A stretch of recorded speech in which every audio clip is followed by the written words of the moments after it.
నేను వైఎస్ఆర్ పార్టీలో వార్డు నెంబర్కే ఉన్నానండి.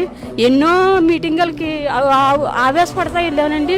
కానీ దూరంగా ఉండి చూస్తాం తప్ప ఏమి ప్రవేశపడలేదు. సంటి పిల్లప్పటి నుంచి అక్కడ మోసుకెళ్తూనే ఉన్నానండి. పవన్ కళ్యాణ్ గారు చేసినట్టు జగన్ గారు కూడా మమ్మల్ని చేరదీయలేదు. ఆయనకి ఆ బూత్ కూడా పెట్టాలన్నా ఇది లేదు. 10 లక్షలు వేస్తారంట అన్నారండి. అక్కడికి కూడా వెళ్ళాను. కలెక్టర్ ఆఫీస్ కాగితాలు కూడా ఎట్టినండి, పని అవ్వలేదండి. ఇక్కడ చక్కగా ఈ పవన్ కళ్యాణ్ గారు బాగా చూస్తున్నారండి పిల్లల్ని. చేసిన పని చాలా బాగుందండి. మాకు హృదయం పొంగిపోతుందండి. అయినా ఇంత పరిపాలన చేసినట్టు ఎవరు చేయలేదండి. ఎన్నో రాజకీయాలను చూసామండి.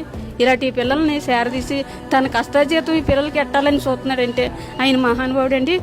షూటింగ్లో కూడా పోలేంత సెట్టాలని చూడేసి మేము ఎన్నోసార్లు ఫోన్ చేసి రింగ్ ఇచ్చి చూడమండి. ఫోన్ చేసి కట్ చేసి చూడండి. అంటే ఇల్లు కడతారమ్మా, ఇంటికి డబ్బులు ఇస్తారమ్మా, నువ్వు ఫోన్ చేయమ్మా అని కూడా అండి. మా అబ్బాయి చిన్న వయసులో అన్నా సరే ఫోన్ చేసి వరే మనం మాట్లాడకూడదు తప్పురా అని కట్టేసేదండి. ఇలాగ ఉపయోగపడుతుందండి మాకు. ఆయన రాజకీయంలోకి వచ్చిన తర్వాత ఇంత లబ్ధి పొందుతున్నామండి ఆయన ద్వారా. మళ్ళీ ఆయనే రావాలని మేము కోరుకుంటున్నాం.